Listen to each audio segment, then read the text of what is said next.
The Polo Bar might be the hardest reservation to get in New York City, and we finally got one. We're going to be letting you know how we did it and finding out if it's worth it or a tourist trap. There are a lot of negative reviews. Surprisingly, few of them mention anything about the food, which is probably because none of them actually had the chance to try it. Georgia says, "You can't share your experience if you can't get a reservation. Was on the phone for 1 hour and 23 minutes. How dare they make people wait over an hour just to make a reservation, for crying out loud. I wouldn't eat here if you fed me for free for a year. Shame on you, 1 star. What about a review from someone who actually tried it? Island says, "This restaurant is amazing, classic and chic with great food. The reservation is hard, but definitely worth it. 5 stars. This might be controversial, but we kind of like their reservation system. The Polo Bar opened in 2015 and is located on 55th and 5th. Maybe Ralph has a thing for 5s. The menu was supposedly curated by Ralph Lauren himself, taking inspiration from his favorite classic American foods. Other than Rayo's and Fort Charles, the Polo Bar is the toughest reservation to get in the city. They do not accept walk-ins, and the only way to make a reservation is to call. They drop 30 days out at 10 a.m. and it took days of trying to finally get this one. Here is how to maximize your chances. You need to be staring at your phone at 9:59 with the number dialed and call as soon as you see it hit 10. You'll hear an automated message, but you need to dial 1 as soon as you're connected. Do not wait for it to tell you to dial 1.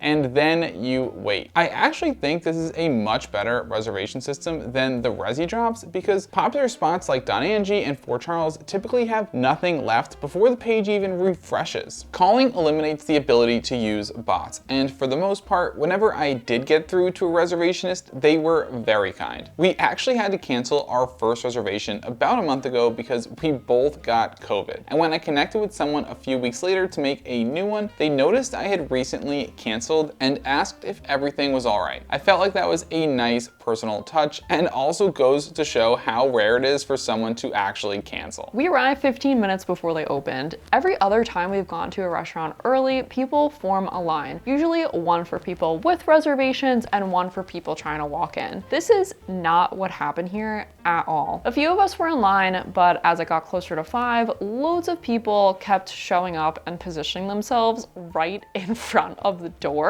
By the time the bouncer came out, it had become mayhem. And yes, this restaurant has a bouncer. First, you check in with him to be allowed inside, where you then check in with the hostess. The Polo Bar is all about the atmosphere, and it delivers. If you want to go to a place where you feel like you're rubbing shoulders with the who's who, this spot is for you. It's like Ralph Lauren's personal country club.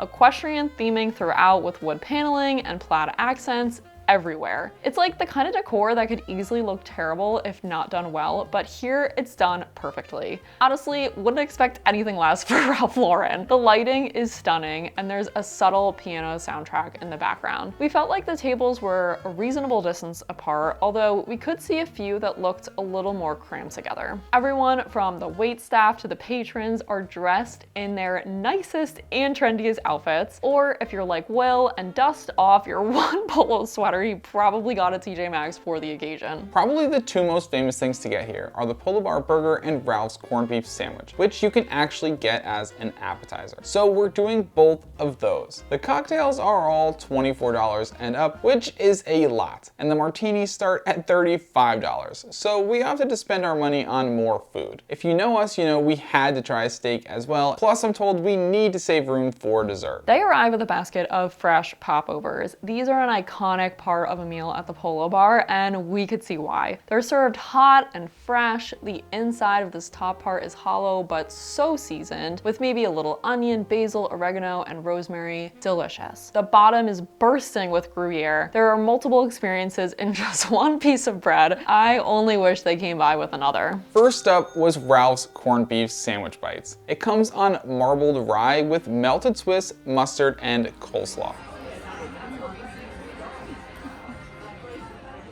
The sandwich is shockingly good. I am not exaggerating when I say this is one of the best bites of food I've had all year. We were just complaining about how the dry-aged Wagyu ribeye on the sandwich at Tatiana wasn't flavorful. Well, that's because this little sandwich must have stolen all the flavor. It is so buttery, melts in your mouth. I love the mustard with it. Honestly, I wouldn't be surprised if this mustard was actually store-bought. It tastes exactly like that golden spicy brown mustard you probably tried, but if it is, I'm not even mad about it. If it ain't broke, as they say. A strong start to the meal for sure. Right as we finish the sandwich, our mains arrive. The Polo Bar Burger and the 16-ounce New York strip. The burger is the thing to get here. You've probably seen it on social media a bunch. We've heard plenty of people call it the best burger in New York City, and those people are not to be trusted with burger advice ever again. Listen, this burger was fine. The patty itself was cooked great. Yes, we got it medium rare. We are sacrificing our bodies on this channel for your entertainment, and that's just how we like it. The bacon was confusing though. It had a ton of smoky flavor and it was so soft it didn't even look fully cooked. Maybe they use a smoke rub to get that flavor, but this burger really could have used that texture. Ironic considering they specifically mention crispy bacon in the menu and none of the veggies were fresh and snappy. Decent burger, but no. Not even close to the best burger in the city. The burger comes with a heaping portion of fries and we enjoyed them. They were hot and crispy with the right amount of salt. I'm surprised they're included, frankly, that's a dying luxury in the city. Our waiter noticed we were sharing, so he brought us another ketchup so we could freely double dip. For a side, we opted for the roasted Brussels sprouts and bacon. Our waiter told us this and the cream spinach were easily the two most popular. This might be the saddest looking side of Brussels sprouts I've ever seen. By our count, there were 7 sprouts max. They look a little crispy, but they were not. They were actually cooked al dente, which made them way too tough even though they were dripping in oil. And the bacon was pretty much the opposite of the bacon on the burger. No smoky flavor at all and way overdone. It wasn't crunchy, yet was hard as a rock. We should have ordered cocktails instead. Oh, the steak. Let me preface this by saying we do not purposely seek out restaurants we think are going to be bad, but the reviews for this place were so promising and TikTokers seem to rave about it. Although there aren't a ton of people whose side hustle is trying steakhouses, so maybe we're tough critics, but there was no saving this steak. It's somehow simultaneously burnt and undercooked. The char looked promising. You know we love a good sear. But this steak tastes like it came straight out of the freezer and onto the grill at a 4th of July barbecue. Rather than a nice added texture, the char had this burnt sort of old grill flavor. Probably the comment we get the most on our steakhouse videos is, I could make a better steak at home.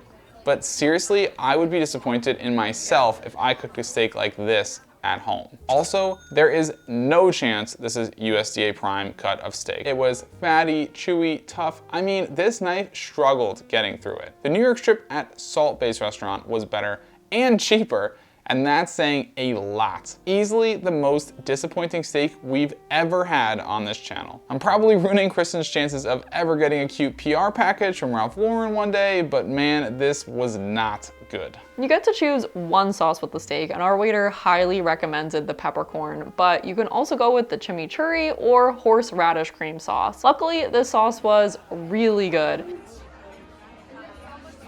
It had full peppercorns, but it still wasn't too spicy. I don't typically eat my steak with a sauce, but I actually think this was one of the best sauces we've had. Hoping to turn this meal around, we went for 2 of their desserts, Ralph's coffee ice cream and the coconut cake. The ice cream is homemade using Ralph's coffee and comes with dark chocolate shortbread cookies.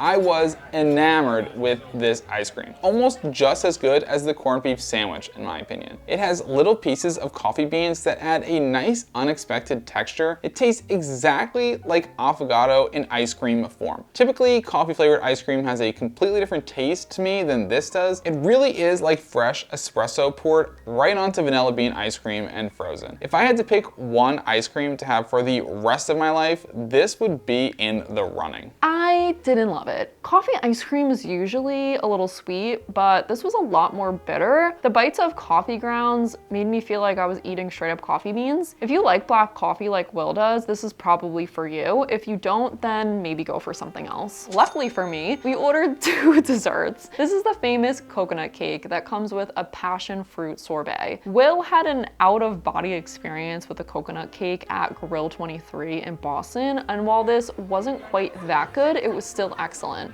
It was moist and fresh, and I love the texture from the coconut shavings. The only thing holding this back was the passion fruit sorbet. Flavor-wise, I don't think it pairs as well with the coconut as the pineapple would, but it's also a true sorbet, so it's icier rather than creamy, which I just don't think worked as well with the cake. The sorbet and the cake were excellent on their own, but I do think a passion fruit ice cream would be better.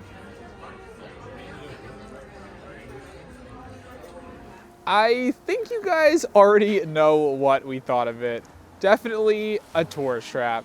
For the hassle of making a reservation and for the absolutely absurd prices, it's 100% not worth it. But that's not to say we had a bad time. We actually really enjoyed it and the service was excellent. The ambiance is of course unmatched, but it is snowing on us pretty hard right now, so we've got to run. But let us know what you thought of it. Make sure to like and subscribe if you enjoyed the video, and we'll see you in the next one.